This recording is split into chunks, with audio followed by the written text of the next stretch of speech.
Geography is not just about maps, it is about destiny. The true key to global dominance was never found in a treasure vault or on a battlefield, but at the precise, muddy point where a mighty river finally greets the sea. From the ancient capital of Memphis to the modern skyline of Shanghai, the silent, decisive factor behind history's greatest superpowers has been the control of river mouths. By the end of this journey, you will see the entire map of human power through a new and revealing lens. We will uncover how a simple geographical feature became an unbeatable weapon, dictating the flow of trade, the accumulation of wealth, and the reach of empires. How did a city's command over flowing water determine its fate for centuries? What hidden logic connects the silt of the Nile to the towers of London? The story of civilization is written in the currents. Which river's mouth do you believe holds the most untold power? That final embrace of river and sea is where geography becomes strategy. Think of it not as an endpoint, but as a hydraulic heart, pumping the lifeblood of goods, ideas, and power deep into a continent's interior. This dynamic zone, whether a sprawling delta or a deep sheltered estuary, presents a ruler with a unique and almost irresistible set of advantages. It functions as a natural toll booth, a fortress, and a breadbasket all at once. To control a major river mouth is to hold the key to a kingdom's wealth and security. The great historian Fern and Braudel spoke of civilizations having a geographical personality, and for the most formidable empires, that personality was overwhelmingly defined by this aquatic gateway. Let's break down why this spot holds such transformative power. First, it grants an economic monopoly. Every ship carrying spices, silks, or grain from overseas, every vessel loaded with timber or ore from upriver, must pass through this single, controllable point. A city positioned here can tax that traffic, regulate it, or block it entirely, funneling unimaginable wealth into its coffers. Second, it offers military supremacy. A secure, defensible harbor at a river mouth is the perfect base for a navy.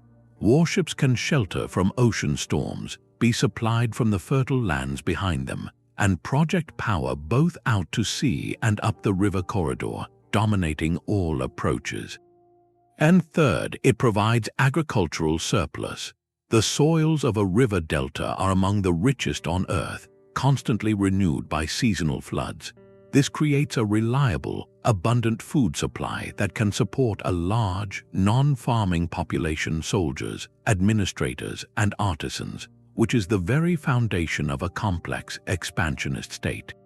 A city that masters this trifecta does not merely become wealthy, it becomes indispensable, the irreplaceable node in a vast network of exchange and command. Its fate becomes intertwined with the fate of the region itself. That merchant ship, heavy with exotic cargo, faced a simple, brutal reality. Its journey ended not at the port of its choosing, but at the discretion of the gatekeeper. This is the first and most fundamental principle of river mouth power, the natural toll booth. A city positioned at this precise geographical pinch point holds an almost magical economic advantage. It can tax every single item moving in or out of the continent's interior. Think of it as the ultimate customs house, but one built by nature itself, where the fees collected are not for service, but for the sheer privilege of passage. This ability to monopolize trade routes transforms a simple settlement into an indispensable middleman, the critical link between two worlds. Ancient Tyre, the legendary Phoenician city, understood this power instinctively. Built on an island just off the coast, it did not sit on a river mouth in the traditional sense, but it perfected the same strategic concept, controlling the maritime approaches to the entire region. Its wealth was legendary, built on being the unavoidable stop for sea trade. For empires born along great rivers, however, the control was even more absolute. Consider the fate of any valuable resource, whether it was gold from upstream mines, timber from inland forests, or grain from fertile plains. To reach the lucrative markets across the sea, it had to float down the river and pass through that one final checkpoint. The city in command could impose a tariff, demand a portion of the goods as tribute, or even refuse passage to rivals. This was not merely commerce, it was a form of economic sovereignty. The wealth generated by this natural toll booth was staggering and self-perpetuating. Taxes flowing into the city's treasury did not just sit in a vault. They funded monumental architecture that proclaimed its dominance to all who sailed in. They paid for professional armies that could secure the riverbanks further upstream, expanding the zone of control. They sponsored artisans, scholars, and engineers, creating a cultural gravity to match the economic pull. This cycle is what turned strategic geography into lasting superpower. A city that mastered the mouth did not just grow rich, it became the central processor for an entire regional economy, the irreplaceable broker where the wealth of the interior was converted into global influence. The river brought the riches to its doorstep, and its command of the gateway ensured none could bypass its authority. But wealth alone cannot secure an empire, it must also be defended. This brings us to the second principle of river mouth power, the anchored fleet. A deep, sheltered estuary is more than a convenient harbor, it is a fortress of water. It provides a perfect protected base for a navy, transforming the city into both an impenetrable shield and a formidable spear. From this secure inland sea, warships could be built, supplied, and launched to dominate the surrounding waters, all while being virtually immune to surprise attack from the open ocean. This military advantage locked in the economic gains of the natural toll booth, creating a feedback loop of security and prosperity. The Republic of Venice mastered this art. Its legendary arsenal was not just a shipyard, it was a colossal factory for naval power, situated where the city's lagoon met the Adriatic Sea. From this strategic river mouth of sorts, Venice could produce a warship in a single day, maintaining a fleet that controlled trade routes for centuries. The geography provided a moat that repelled invaders, while the fleet it sheltered projected Venetian authority across the Mediterranean. The logic is profound. A navy based at a river mouth draws its strength directly from the land it protects. Timber for ships flows down from upstream forests. Food for sailors comes from the fertile delta farms. And the workforce of shipwrights and carpenters lies securely behind the natural barrier of the estuary. This self-sustaining cycle means the fleet can patrol, blockade, and conquer without ever being far from its source of supply. It also creates a devastating strategic dilemma for any rival. To attack such a city from the sea, you must funnel your forces into a narrow, easily defended watery approach, where the defender holds every advantage. The river mouth, therefore, does not just host a navy, it becomes one with it. The geography itself is the first line of defense, and the warships are its mobile, commanding presence. Control this point, and you control the narrative of conflict for the entire region, ensuring that your economic monopoly is backed by undeniable force. Yet the mightiest fleet and the richest treasury are powerless without a foundation of full bellies and strong backs. This brings us to the third, and perhaps most profound, principle of river mouth power, the gift of silt.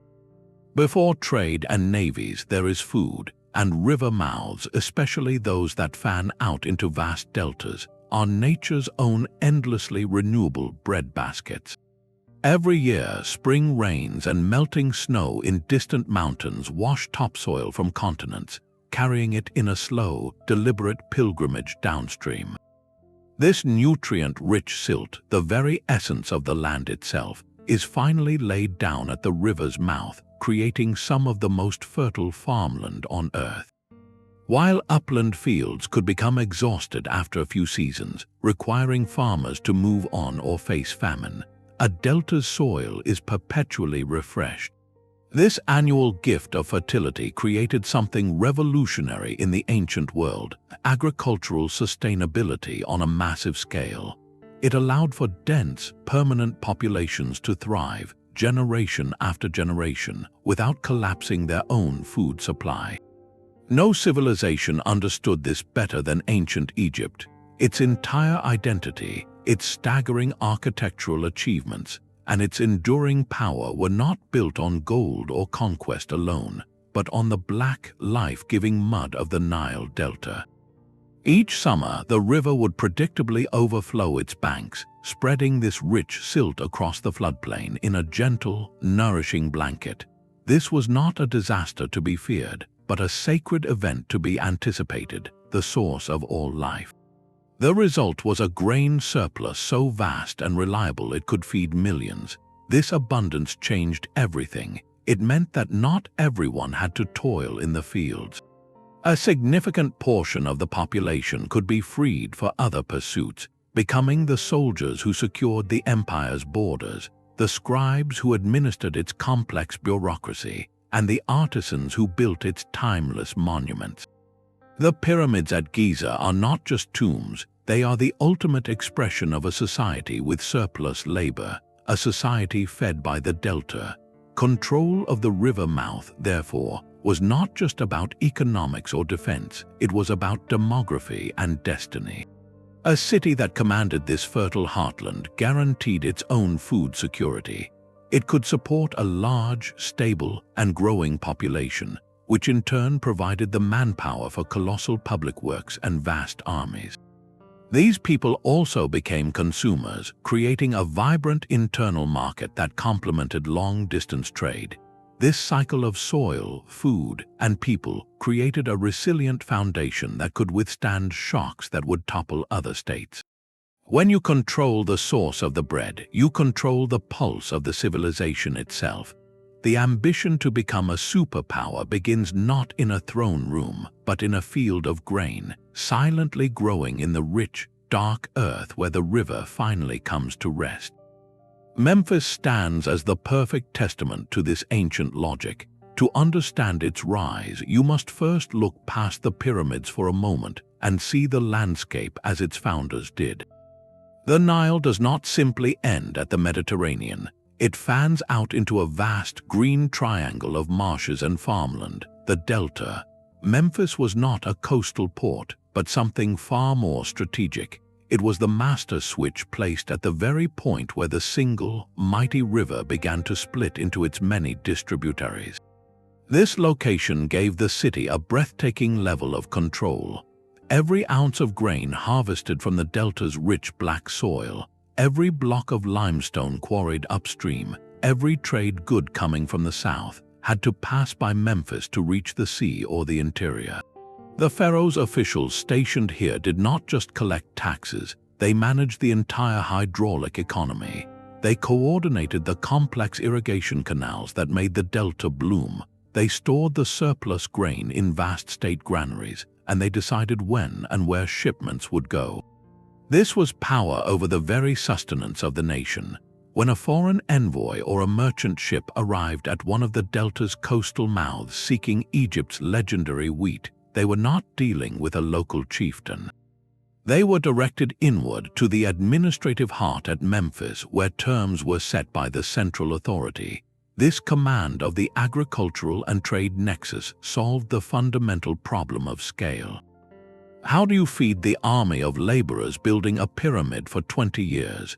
The answer flowed past the city's docks daily, a river of abundance from the delta farms, converted by the state's bureaucracy into rations and wages. The monuments we marvel at today are literally made from this consolidated surplus. Even its defense relied on the river, with a fleet of patrol boats securing the waterways from raiders. Memphis shows us that the first superpower was not born from a sudden military conquest, but from a slow, deliberate mastery of geography. It understood that to hold the apex of the delta was to hold the throttle for all of Egypt's wealth and energy. The Nile's mouth was the valve, and Memphis was the hand on the wheel. The story of Memphis seems to promise a clear formula for power, but geography is rarely so obedient. For a stark and illuminating contrast, we must look east to the land between the rivers, Mesopotamia. Here, the Tigris and Euphrates also brought life-giving silt, creating the fabled Fertile Crescent that cradled the world's first cities. Yet this region never produced a single, unshakable superpower capital like Memphis. Instead, its history is a relentless cycle of rising and falling stars from Ur to Babylon to Nineveh. Why? The answer lies not in the rivers themselves, but in their uncontrollable, ever-changing mouths.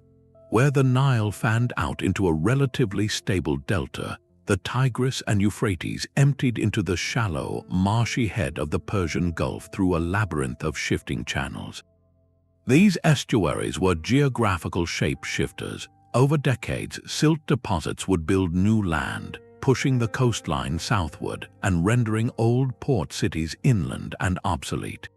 A powerful city that invested heavily in controlling one strategic river mouth might find, a generation later, that the main channel had migrated, bypassing its fortifications and tariffs entirely. This created a profound paradox. The rivers gave life and wealth, but their final gift, the delta, was fluid and impossible to lock down. No single city could establish a permanent, natural toll booth. Control was always temporary, always contested. A ruler in Babylon might dominate trade for a century by controlling key canals, but he could not anchor his dynasty to a fixed geographical choke point. This environmental reality shaped a distinct political reality. Power in Mesopotamia was a prize to be seized and held, not a birthright granted by the land itself. It led to a pattern of succession where one city-state would rise, accumulate wealth and influence until its geographical advantage faded or was challenged, and then inevitably fall to a rival better positioned on the new, active waterways. The region's legendary innovations, from writing to law codes to astronomy, flourished in this competitive, dynamic environment, but its political structures remained fluid, mirroring the rivers they depended on. Mesopotamia teaches us that the nature of the river mouth dictates the nature of the power it creates. A stable, defined mouth like the Nile's can anchor a millennia-long civilization. A shifting, elusive one breeds a history of brilliant but ephemeral empires, a relentless churn of ambition against an ungovernable coast. Rome's story takes this logic of river mouths and bends it to an even grander design. The city itself was not built on the coast, but about 15 miles inland, on the famous 7 hills beside the Tiber River. This was a deliberate choice for security, placing the capital safely away from pirate raids or sudden naval assaults. Yet Rome's survival and its explosive growth into a superpower feeding over 1 million people depended completely on its absolute command of a single, muddy port at the river's end, Ostia. The genius of Rome was not in ignoring the sea, but in engineering a perfect, secure connection to it. The Tiber became a liquid highway, and Ostia was the fortified loading dock where the wealth of an entire empire was funneled into the heart of the state. While Memphis controlled a delta's food, Rome orchestrated a continent's supply. Its legions might conquer Egypt's fertile fields or the wheat-rich plains of North Africa, but that grain was useless unless it could reach the restless populace in the Forum. That is where the system clicked into place. Huge grain ships called corbeti would sail from Alexandria or Carthage across the Mediterranean. They could not risk the journey up the shallow, winding Tiber to Rome itself. Instead, they docked at Ostia. There, under the watch of Roman authorities, the cargo was transferred to a fleet of smaller river barges for the final, secure trip upstream to the city's granaries. Ostia was more than a port, it was a choke point Rome designed and owned. By controlling this one maritime gateway, Rome solved the ancient superpower's greatest vulnerability, feeding its unprecedented urban population. The Roman navy kept the sea lanes to Ostia clear of pirates and rivals. The river itself became a defensible moat for the final leg of the journey. This created an almost foolproof logistics chain, turning geography into a manageable machine. The inland capital enjoyed security, while its commanded river mouth provided global reach. It was a masterstroke of strategic division, proving that a superpower does not need to perch on the coast. It needs an iron grip on the valve that connects it to the ocean. When you control that valve, you are no longer just a city on a river. You are the indispensable heart of a network that spans the known world. The mighty Roman machine, with its singular command of Ostia, ground to a halt. The empire's collapse did not just shatter political unity, it shattered the very geography of power. Across Western Europe, the coherent control of river mouths that had fueled superpowers like Rome and Memphis splintered into 1,000 pieces. This was the age of feudalism, where authority was not centralized in a distant capital, but held in the stone grasp of a local lord in his riverside castle. The great rivers, once the streamlined arteries of empire, became segmented, each stretch claimed by a different noble. Imagine a journey down the Rhine during this time. A merchant's barge laden with goods from the interior would not face a single, efficient toll at a unified river mouth. Instead, it would be stopped again and again, forced to pay a fee at the tower of one lord, then another and another, as it navigated a gauntlet of petty sovereignties. Each castle was its own miniature toll booth, its own anchored fleet of a few patrol boats, its own claim on the local stretch of fertile bank. This fragmentation utterly diluted the transformative power of geography. No single city could amass the concentrated wealth needed to leap from regional center to continental superpower.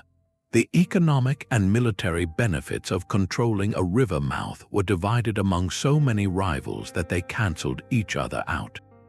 The Rhine, arguably Europe's most important commercial waterway, exemplifies this perfectly. It powered the prosperity of many magnificent cities from Cologne to Strasbourg, but it created no single hegemon.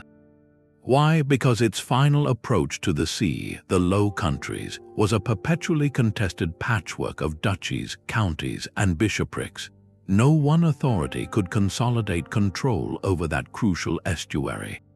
Without a unified hand on the hydraulic throttle, the river's immense potential was channeled into many smaller streams of wealth, enriching several but empowering none to dominate. This period was not a dark age of poverty, but an era of decentralized power, where the logic of the river mouth was locked in a local, feudal box. The dream of a new Rome, fed and defended by a commanded waterway, was impossible when every few miles of the current had a different master. Yet from this very fragmentation, a brilliant and novel solution emerged. The Hanseatic League was not an empire with a capital, nor a kingdom with a crown. It was a constellation, a cooperative network of over 100 independent port cities, bound by mutual interest rather than a single ruler. In a Europe carved into feudal fiefdoms, the Hanseatic merchants forged a different kind of power, one built on contracts, trust, and shared information. Cities like Lübeck, Hamburg, and Danzig became the vital nodes in this web. Their genius was in recognizing that while no single member controlled a commanding river mouth like the Nile's, together they could manage the entire system. They created a virtual monopoly by stitching together the outlets of Northern Europe's great rivers. Think of the Oder and the Vistula flowing through the grain-rich plains of Eastern Europe. A merchant in the interior could send his timber or wheat down river, knowing that at its mouth a Hanseatic port like Stettin or Danzig would be waiting. There his goods would enter a protected, standardized system. A Hanseatic cog ship, built to a common design for efficiency, would carry them across the Baltic to another League city, where they might be traded for Scandinavian furs or Russian wax, all under agreed-upon rules and tariffs. This network bypassed the feudal gauntlet. A Hanseatic merchant carried a passport of sorts, a letter of credit and safe conduct that was respected from Novgorod to London. The League maintained its own fortified trading posts called contours in foreign cities, creating secure islands of economic control far from home. They could collectively embargo a rebellious prince or city, cutting off vital trade until their demands were met. For centuries, this confederation of merchants wielded influence that rivaled kingdoms, proving that scale and security could be achieved through collaboration rather than conquest. It was a stunning adaptation to a fractured world, yet this very strength contained a subtle weakness. The League's power was diffuse, resting on consensus and the constant alignment of many independent interests. It was a magnificent web, but a web can be torn by a single, focused sword. When powerful, centralized states like England, the Netherlands, and later Russia began to rise, they pursued the ancient logic anew. They sought to consolidate control over their own strategic river mouths and coastlines, building national navies and imposing their own tariffs. Faced with these unified rivals, the decentralized network of the Hanseatic League slowly frayed. Its model was a masterpiece of its time, a testament to how commerce can weave its own geography, but it ultimately could not withstand the return of the concentrated, sovereign hand upon the hydraulic throttle. The Hanseatic League's web of commerce was a brilliant adaptation, but it was about to be rendered obsolete by a revolution in scale. The 15th century did not just introduce new maps, it fundamentally rewrote the rules of the game. For millennia, the superpower equation had been regional, a matter of controlling the river mouth to dominate a continent's internal trade. But when Portuguese caravels and Spanish carracks began to brave the open Atlantic, the very definition of strategic geography exploded. Suddenly, a deep, sheltered estuary was no longer just the end of a river, it was the beginning of a global highway. The value of certain river mouths did not just increase, it transformed. They were no longer toll booths for local goods, but launch pads for empires. A harbor that could service, repair, and protect large ocean-going vessels became the single most valuable piece of real estate on Earth. This was the Great Oceanic Reorientation, the center of economic and political gravity, which for centuries had pulsed around the Mediterranean and the Baltic, began a decisive shift westward toward the Atlantic-facing coasts of Europe. This movement was slow but inexorable, pulling ambition, investment, and violence out of the inland seas and into the vast, unknown blue. Cities that had been provincial backwaters found themselves on the new frontier, while ancient powers tied to the old geography faced an unsettling new reality. The race was no longer to control the mouth of a river, but to command a gateway to the world. This shift created a new breed of contender, one whose power would be measured not in leagues of territory, but in nautical miles of trade routes and the wealth of entire continents waiting on distant shores.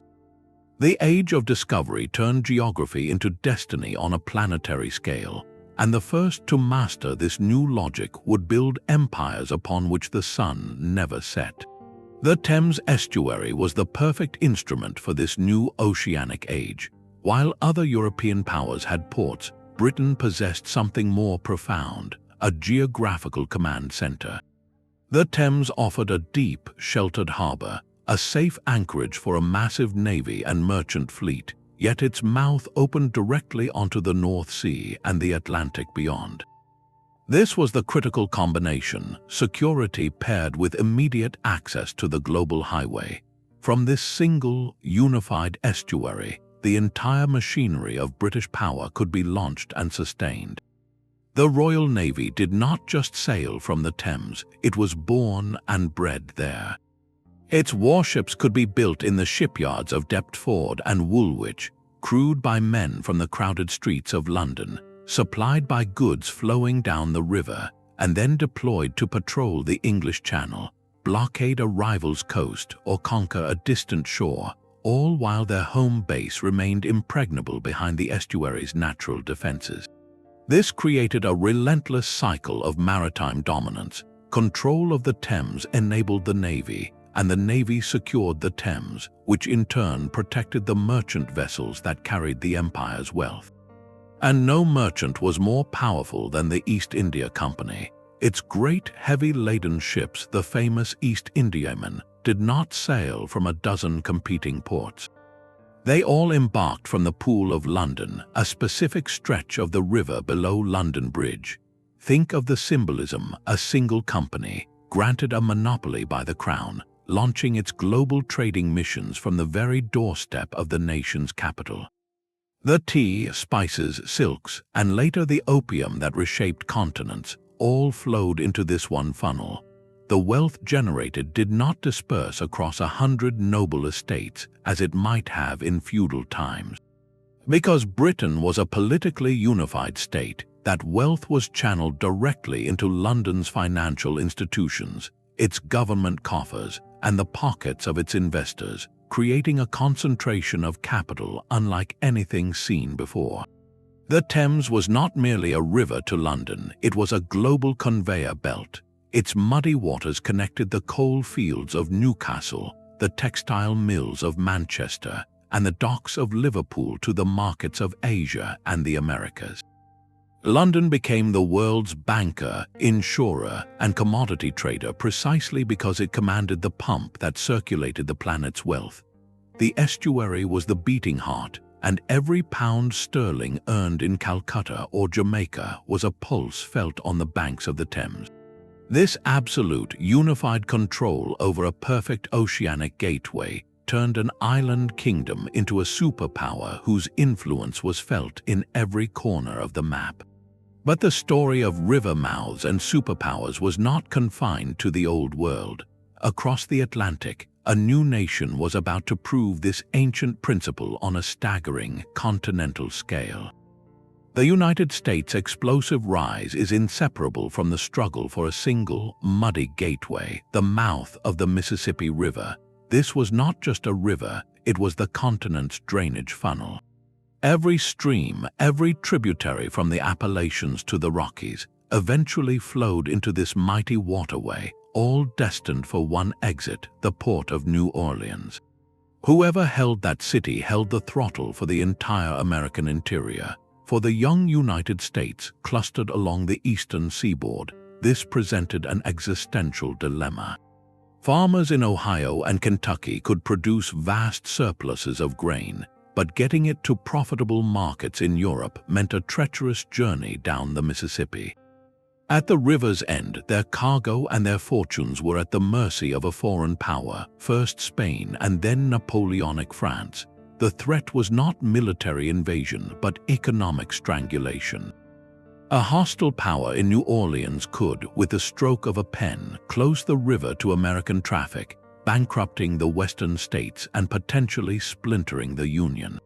This vulnerability made the Louisiana Purchase of 1803 not merely a good deal, but the most decisive act of geopolitical foresight in American history. President Thomas Jefferson did not just buy an expanse of territory, he purchased a sovereign right to the river's mouth. He secured the nation's economic destiny. Overnight, the United States went from a coastal federation to a continental power with an unlocked back door to the world. The effect was transformative. With the Mississippi secured, the grain of the Midwest and the cotton of the Deep South could flow unimpeded to New Orleans, where it was loaded onto ships bound for global markets. This river-borne wealth financed industrialization in the north, expanded settlement westward, and built the financial capital for a coming age. The control of this one aquatic switch turned a collection of states into an integrated economic engine. It demonstrated with breathtaking clarity that the old rules of hydraulic power still applied even in a new world. The gateway to a continent had been claimed, and through it would flow the resources that fueled a new superpower. For centuries, the emperors in Beijing looked inland, their backs deliberately turned to the sea. China's immense power was continental, anchored in the wheat fields of the north and administered from capitals deep within its borders. The coast was a frontier to be controlled, a potential source of chaos, not a gateway to opportunity. This profound inward focus meant that the mouth of the Yangtze River, one of the most naturally gifted economic locations on the planet, remained a relative backwater for much of imperial history.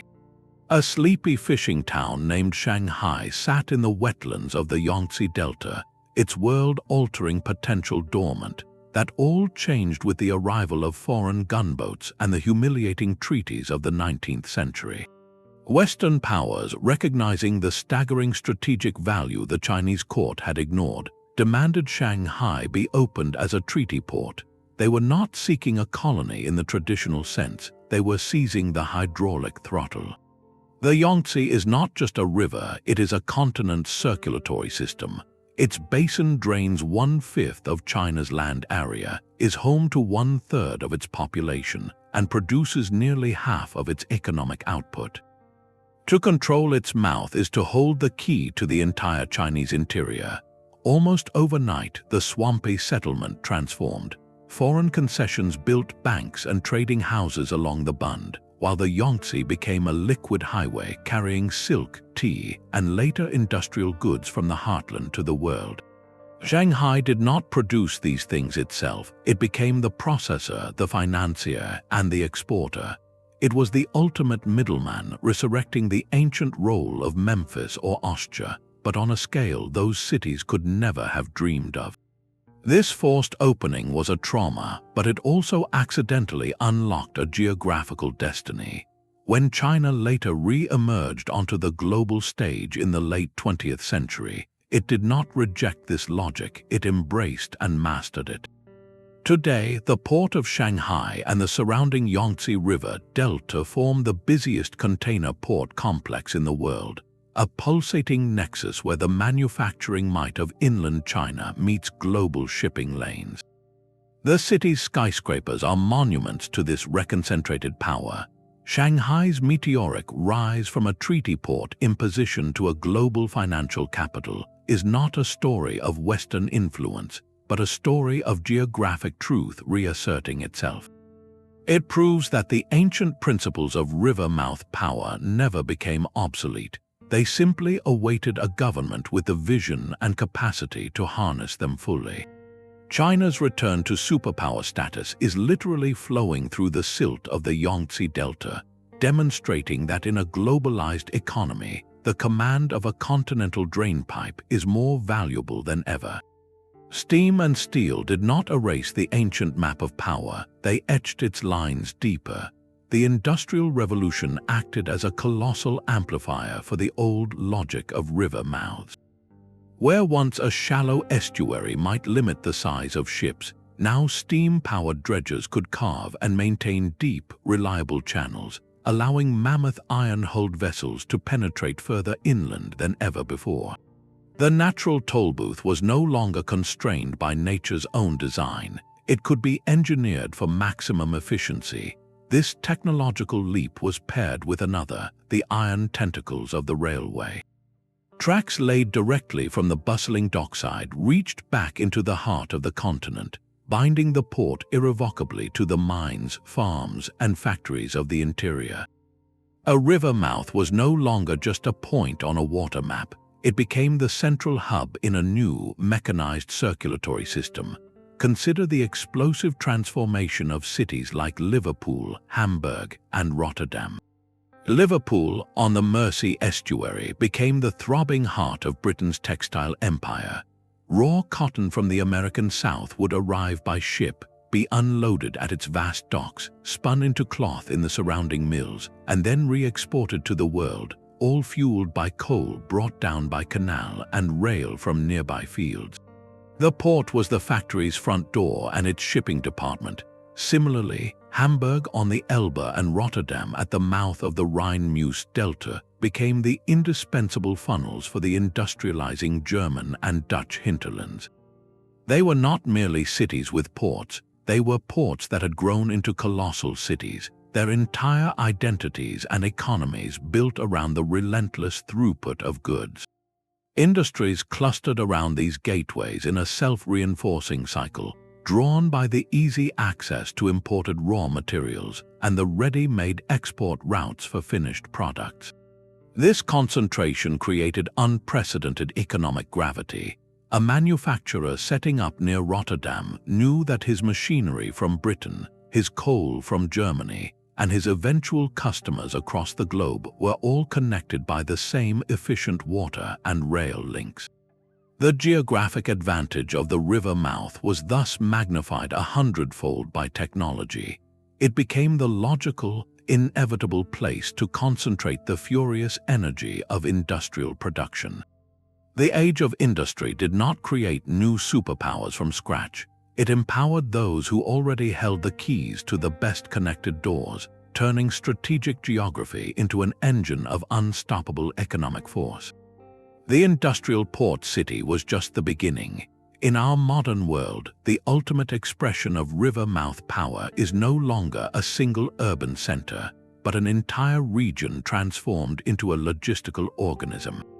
We have moved beyond the city-state to the Port Megalopolis, a constellation of specialized hubs working in concert to command a delta. The geography itself becomes the factory floor. Look at the Pearl River Delta in southern China. Here, the cities of Hong Kong, Shenzhen, and Guangzhou are not rivals, but interconnected components of a single economic machine. Hong Kong provides the deep water port and global financial expertise. Shenzhen is the innovation and manufacturing dynamo. Guangzhou serves as the traditional trade gateway to the vast interior. Together, they form a powerhouse that processes more cargo and capital than many nations. This is not a coincidence of proximity. It is a deliberate orchestration of geography. The river mouth is no longer a gate to be held by one king, but a system to be optimized by an entire nation. Similarly, the Rhine-Meuse-Scheldt Delta in Europe, with giants like Rotterdam and Antwerp, functions as a unified maritime entry point for the continent's industrial heartland. These ports compete, yet they collectively form a web of capacity so vast and efficient that global shipping routes are designed around them. The superpower in this equation is the nation-state that encompasses and administers this entire region. Its strength comes from coordinating the flow, from building the highways, rail lines, and data networks that bind the specialized ports into a seamless whole. It uses this collective muscle to dominate global supply chains, setting the terms for how goods move across the planet. The ancient pharaoh would recognize the logic instantly, the control of the choke point to amass wealth and influence. But the scale is now almost planetary. The imperative remains geographical, but the entity wielding that power has expanded from a walled city to a coordinated network spanning hundreds of miles. This evolution raises a profound question. If control of a river mouth once created singular superpowers like Rome, what does it mean when that control is distributed across a digital, interconnected megalopolis? The answer may be written in the container stacks of Shenzhen and the automated cranes of Rotterdam, where geography is still destiny, just on a map we are only beginning to fully comprehend.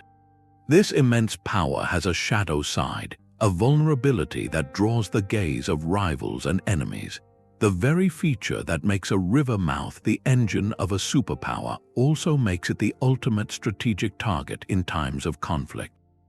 When nations go to war, these geographical hearts become the most prized and fiercely contested objectives on the map, because to control or cripple one is to seize or sever the lifeline of a state. This transforms economic gateways into geopolitical choke points, where battles are not just for territory, but for the logistical breadth of an army or the economic pulse of a nation. The history of modern warfare is in many ways a history of the struggle for these aquatic thresholds. Consider the brutal, muddy campaign for the Scheldt Estuary in the autumn of 1944. Following the dramatic Allied breakout from Normandy, a critical problem emerged. the advancing armies were outrunning their supplies, which were still being hauled all the way from the distant Normandy beaches. The solution lay in the great port of Antwerp, captured largely intact. But Antwerp was useless as a supply hub as long as the Germans held the 60-mile-long Scheldt estuary, the river's mouth leading to the sea. The port's cranes were silent, its docks empty, while the Allied advance stalled for lack of fuel and ammunition. What followed was a grueling, month-long battle across flooded polders and fortified islands.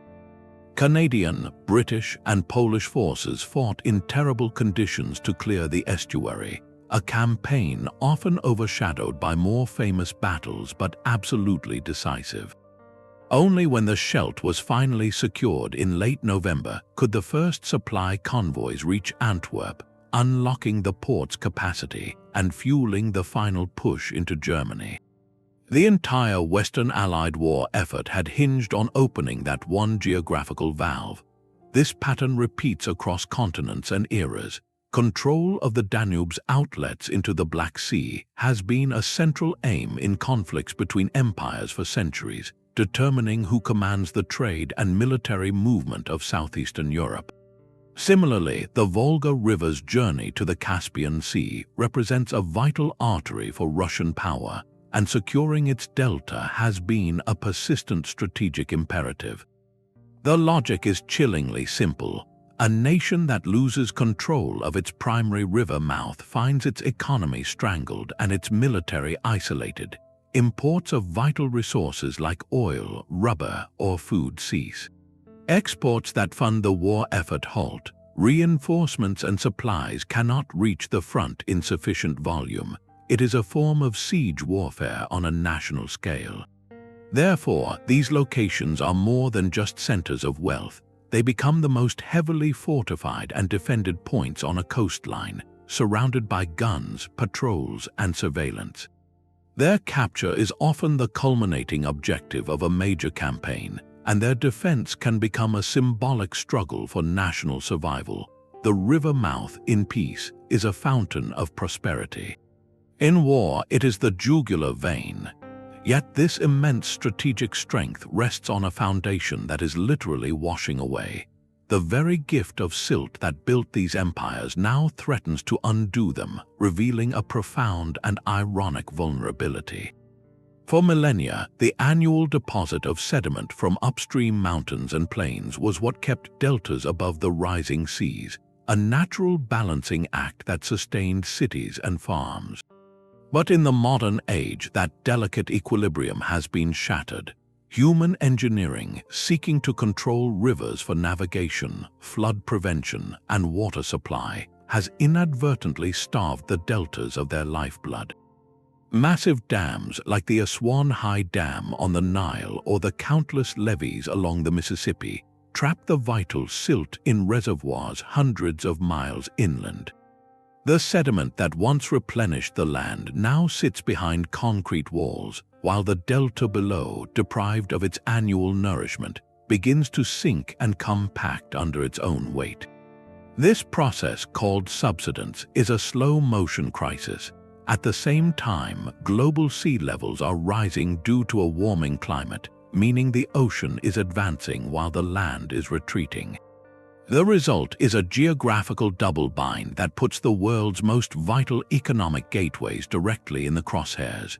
The Mississippi Delta is losing a football field of land every hour, a staggering disappearance that brings the Gulf of Mexico ever closer to the vital port of New Orleans and the petrochemical corridor that depends on it.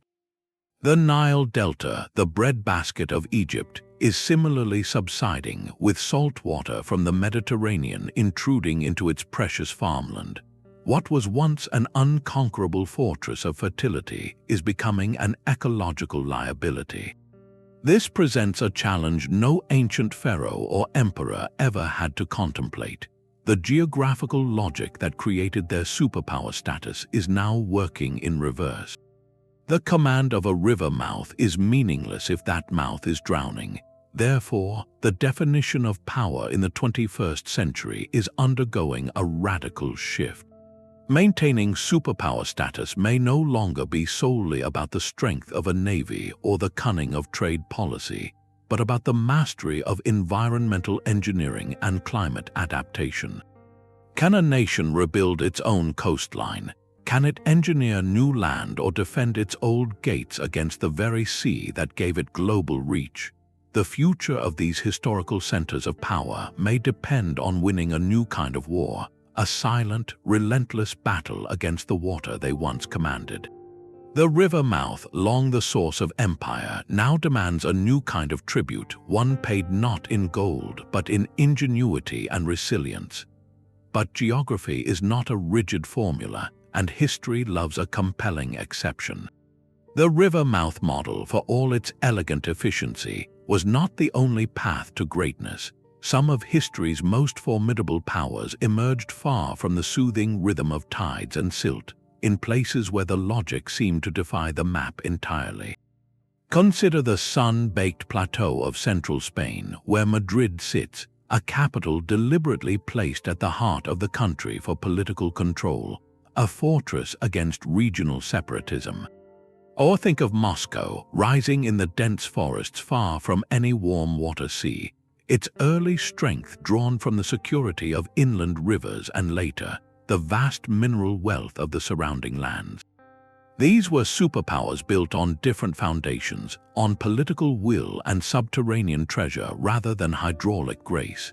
Their ascent tells a different story, one of ambition overcoming geography rather than being blessed by it. Yet this alternative path came with a steep and constant price.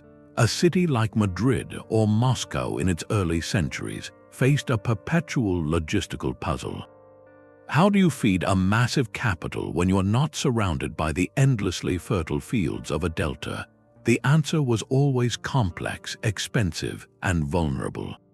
It required conquering fertile regions far away and then building elaborate, defensible supply lines to bring that food overland, a drain on treasury and manpower.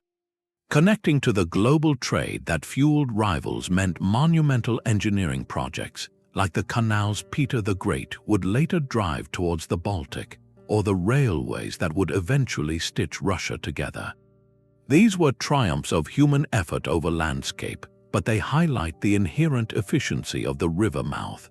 What Memphis, London, or Shanghai received as a natural birthright, these inland powers had to manufacture through sheer force of will and treasure. The river mouth provided a pre-assembled kit of power, food, transport, and defense in one integrated system. The inland capital had to painstakingly gather each piece separately and guard the long, fragile connections between them. This contrast reveals the river mouth not as the only way to build an empire, but as the most economical, the path of least resistance offered by the earth itself. It was the geographic shortcut to scale, where the environment actively conspired in your favor. To choose a different location was to choose a harder game, where every advantage had to be won, not merely received. So perhaps the ultimate exception to the river's rule is the one we are living through right now. The digital age whispers a seductive promise that geography is now virtual, that data is the new silt, and that a superpower can be built in the cloud, unshackled from any muddy estuary. It is a compelling thought. After all, a brilliant piece of code or a financial transaction can circle the globe in milliseconds, flowing through undersea cables that pay no heed to ancient deltas. Yet this digital realm, for all its weightless speed, does not float in a vacuum. It is anchored to the physical world in ways that are both massive and surprisingly familiar. The internet is not a magical ether, it is a physical infrastructure of immense scale. Those global data flows are processed in vast, warehouse-sized data centers that consume staggering amounts of electricity and require constant, powerful cooling to prevent their servers from melting down. And where are these digital fortresses often built? Not in random, remote locations, but strategically, near reliable sources of affordable energy and, crucially, near the logistical and financial hubs that already exist. They cluster around the modern descendants of the great river mouth ports, places like Amsterdam, Singapore, and the Pearl River Delta, where robust power grids, global cable landings, and access to technical expertise converge. The cloud, it turns out, has a very heavy footprint, and its foundations are poured on the same strategic ground that has mattered for millennia. More fundamentally, while information and capital can move at light speed, the tangible stuff of civilization cannot. The lithium for our batteries, the grain for our bread, the components for our devices, the energy that powers everything, over 80% of the volume of global trade still travels by sea. It moves in container ships so large they can only dock at the deepest, most advanced port complexes in the world, the direct heirs to the harbors of London and Shanghai. These physical goods must still enter and exit continents through those same geographical pinch points. A digital startup in Silicon Valley may design a revolutionary product, but its manufacture depends on a supply chain that culminates in a container being loaded onto a ship in Shenzhen, passing through the controlled waters of the Malacca Strait and arriving at the port of Los Angeles. The virtual economy is the nervous system, but the maritime economy remains the circulatory system, and the heart of that system is still, overwhelmingly, the port. So, does geography still matter? The answer is not a simple yes or no. The nature of control has evolved. Today's superpower is not merely the nation that commands the river mouth with cannons, but the one that integrates its deep water ports with smart logistics, financial networks, and data infrastructure into a seamless, dominant system. It is about controlling the entire stack, from the seabed cables and the automated crane to the digital customs clearance and the currency of trade. The geographical advantage is no longer just about taxing cargo, but about setting the standards, providing the security, and offering the efficiency that makes your port the unavoidable nexus in a global web. The river mouth has not been rendered obsolete, it has been digitized, its ancient logic now embedded in algorithms and supply chain software. The gatekeeper is still there, but now they hold a tablet as well as a key. The map of power is never finished, always being redrawn by currents both human and natural. So where might the next great chapters be written? If history is our guide, we must look to the great deltas of today, those fertile, crowded, and often turbulent regions where the ancient formula of silt, trade, and population exists, but the final leap to consolidated superpower status remains unfulfilled. These are the emerging contenders, places where geographic destiny awaits a key to unlock it. Consider the colossal Ganges-Brahmaputra Delta, a vast green fan where Bangladesh meets eastern India. This is one of the most fertile and densely populated regions on the planet, a place where the sheer scale of human energy is palpable. The rivers bring immense water and silt, supporting agriculture that feeds hundreds of millions. The potential for economic integration is staggering. Yet this potential is held back by a modern echo of an ancient problem: political fragmentation. The delta is split between two nations with complex borders and competing priorities. This division makes it impossible to manage the river system as a single, optimized unit for navigation, flood control, and trade. The natural toll booth is split in two, and the incredible human capital is not yet channeled through a unified economic engine. Add to this the extreme vulnerability to rising sea levels and intensifying storms, and you have a region of phenomenal latent power trapped behind gates of governance and climate resilience. A similar story unfolds with the Mekong Delta in Southeast Asia. This is the Rice Bowl of Vietnam, a landscape of breathtaking productivity where the river's gift feeds nations. Its economic vitality is undeniable, yet, like the Ganges, its future is a race between development and environmental pressure. Upstream dams on the Mekong, built by various nations for their own power and water needs, are trapping the vital sediment that maintains the delta's fertility and defends it against the sea. The very cooperation needed to sustainably manage the river is undermined by competing national interests. The region holds the raw ingredients for immense prosperity, but it lacks the consolidated, cooperative authority that turned the Thames or the Yangtze into instruments of global power. Then there is the Niger Delta, a place of profound paradox. It is one of Africa's most resource-rich regions, the source of the oil that fuels Nigeria's economy. By the ancient logic of controlling valuable exports at their source, this should be a center of unparalleled wealth and influence. Instead, it has been plagued by instability, conflict over resource distribution, and environmental damage. The wealth flows out through the river mouth, but it does not cycle back to build a resilient, diversified local economy or a secure, unified port complex. The geographical advantage is there, but it has been exploited in a way that creates fragility rather than enduring strength.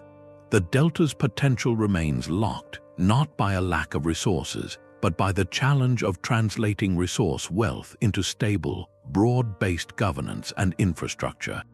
These regions point to a critical evolution in the ancient formula. The future superpower may not be the one that simply possesses a great river mouth, but the one that can solve the intricate puzzles surrounding it.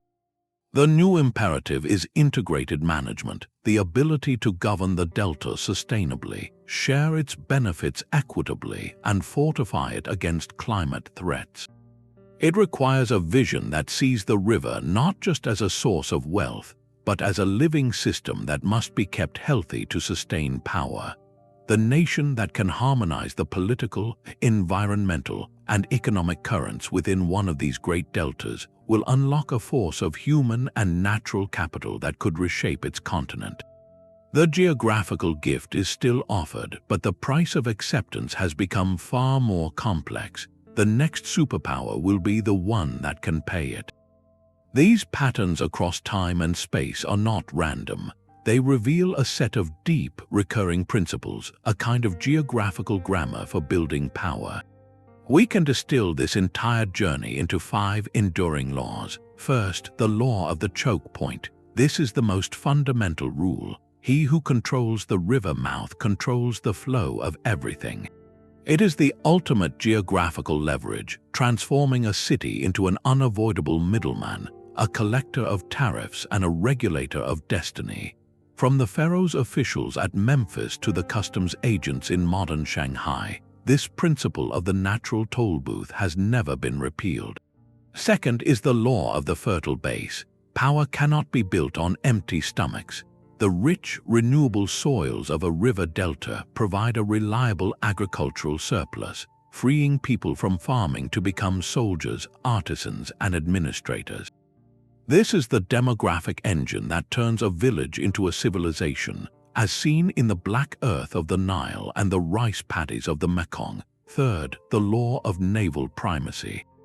Wealth must be shielded. A secure, sheltered estuary provides the perfect base for a navy, a fleet that can defend the city's riches and project its will outward. This anchored fleet turns a geographical advantage into an unbreakable cycle of security and expansion, from the Venetian arsenal to the Royal Navy on the Thames. Fourth, the law of network integration. A river mouth's power is not inherent, it is relational. Its value explodes when it is connected to a vast hinterland. This connection was once by river barge and caravan, then by railway and highway. The mouth becomes the central processor in a network, as Rome proved with Austria and Britain, demonstrated with its global shipping lanes. And fifth, the law of the adaptive imperative. The form of control must evolve or perish. A wooden navy is useless against ironclads. A port that cannot handle container ships becomes a museum. A delta that is not defended against rising seas drowns. This law separates the enduring powers from the historical footnotes, demanding that societies continually reinvent how they harness their geographical gift. These 5 laws are not just a summary of the past. They are a lens for understanding the present and even anticipating the future. they provide a framework for seeing why certain places on the map thrum with energy and why others, despite their resources, have never quite unlocked their potential. The Nile's geography presented a tantalizing possibility that history never quite fulfilled. Imagine a different path where the glittering Hellenistic capital of Alexandria, founded by Alexander the Great at the western edge of the Nile Delta, did not just exist beside the river's mouth but commanded it with absolute authority. This is not merely a question of location but of control. Alexandria was a marvel, a cosmopolitan port city with a legendary lighthouse and library, a beacon of Greek naval and intellectual power. Yet its political grip on the fertile Egyptian hinterland, the very source of its wealth, was always more administrative than geographical. The true hydraulic heart of Egypt, the apex where the Nile splits into its delta distributaries, was farther south, historically the seat of power in Memphis. What if the Ptolemies had not just ruled from Alexandria, but had physically consolidated all the delta's channels, its grain shipments, and its tax collection under the direct, fortified shadow of the pharaoh's lighthouse? This counterfactual scenario merges two supreme advantages into one unstoppable engine: Greek maritime skill and shipbuilding technology, combined with an unbroken monopoly on the world's most reliable grain supply, would have been concentrated in a single, defensible coastal node. Alexandria would have been the undisputed toll booth, naval base, and breadbasket, all fused into an impregnable unit. The wealth of the interior would have had no other outlet, no alternative route to the sea that could bypass the king's authority. Such a city could have sustained larger armies, funded more ambitious explorations, and perhaps resisted the political decay that eventually made Egypt a prize for Rome. The very fact that this did not happen is profoundly instructive. Alexandria had the perfect coastal position, but for much of its history, it did not have consolidated, unchallenged control over the entire delta system.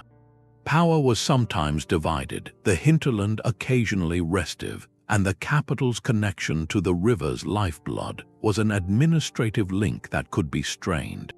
This reveals a crucial refinement to our geographical laws. A river mouth offers a proposal of immense power, but it is a proposal that must be fully accepted and meticulously enforced by human institutions.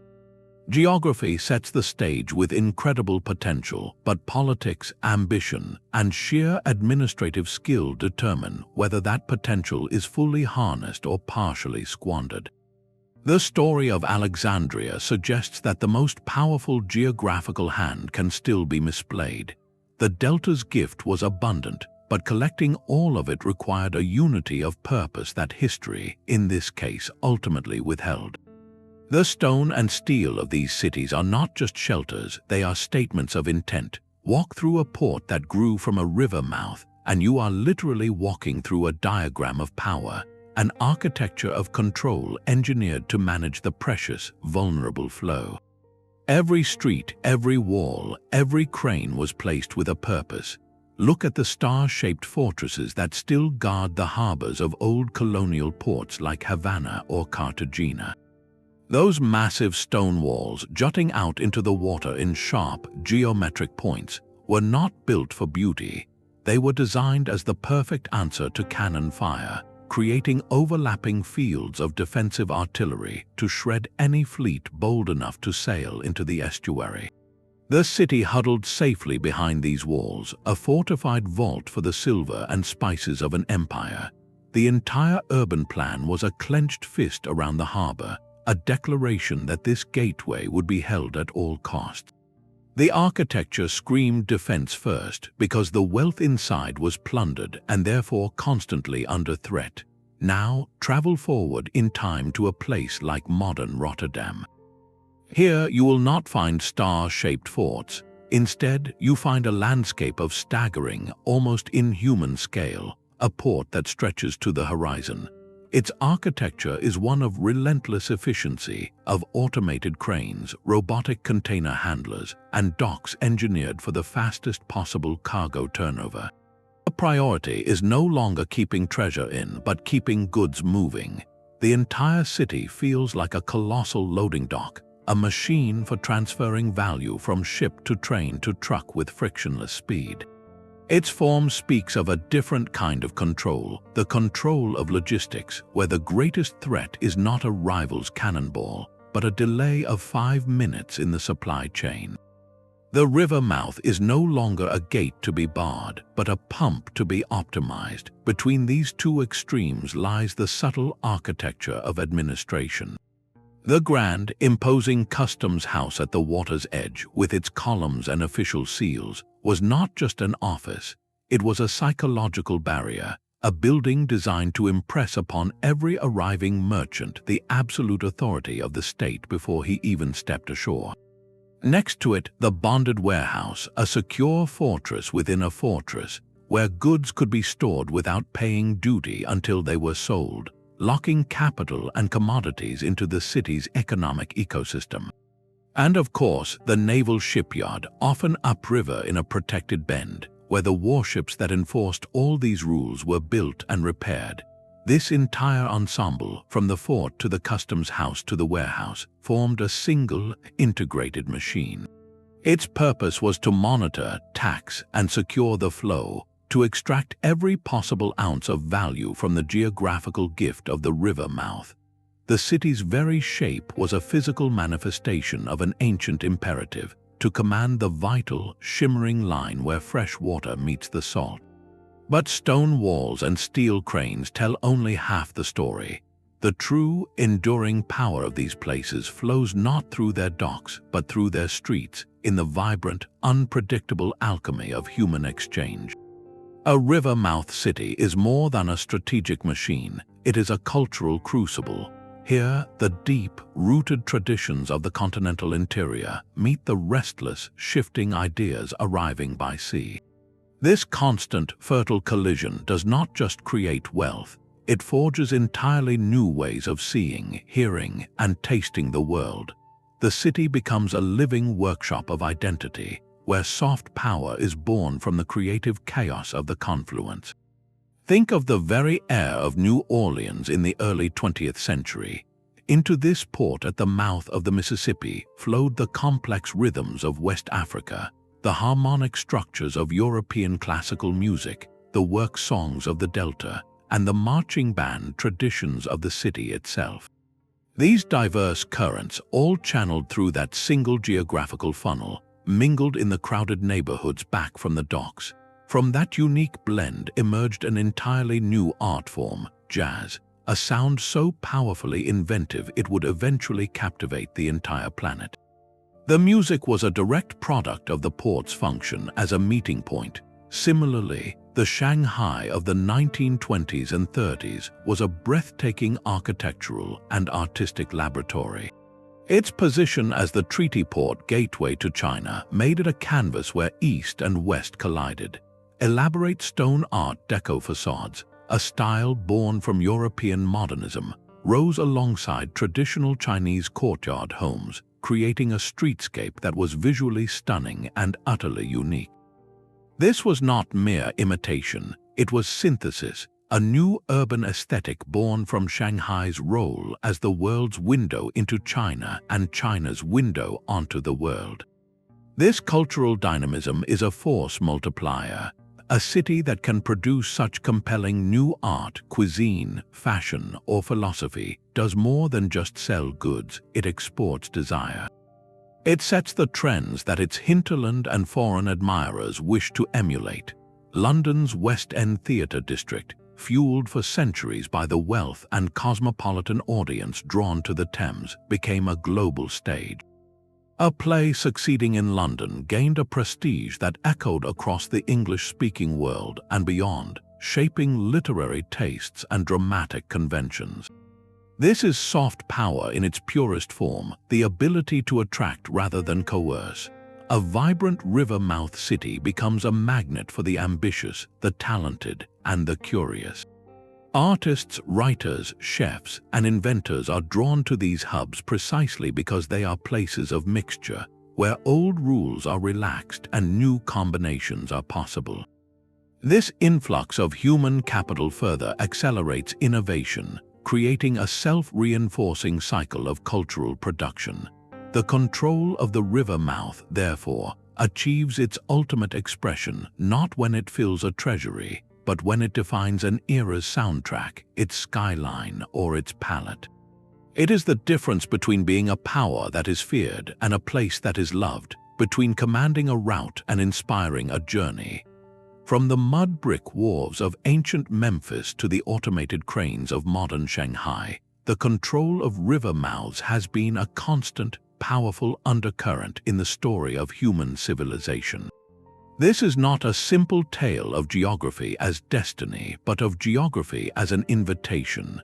The river mouth offers a profound proposal, a set of tools for building immense power, laid out by the land itself.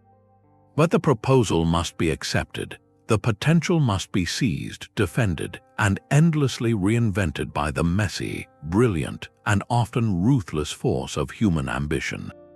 It is a partnership between the enduring logic of the earth and the fleeting spark of human will.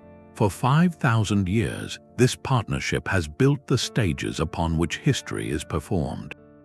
The fertile silt built the surplus, the choke point collected the wealth, the sheltered harbor launched the navies, and the connected network amplified it all. These are the deep, rhythmic laws that have pulsed beneath the rise and fall of empires. Yet as we stand at our own moment in this long story, we must ask what comes next. The old laws still hold, but they are now written in new languages. The challenge of control is no longer just about fortifying a harbor against rival ships, but about securing a delta against a rising ocean. It is no longer just about taxing spice caravans, but about managing the flow of data and capital that moves at the speed of light alongside the slow, heavy barges of physical goods. The next chapter will be written by those who can master this complex new equation, who can integrate the ancient advantages of silt and security with the modern imperatives of sustainability and digital connection. The river mouths that powered the past are not obsolete, they are evolving. Their future power will belong to those who see them not merely as economic engines, but as delicate, living systems to be stewarded, as integrated hubs of logistics and innovation to be optimized.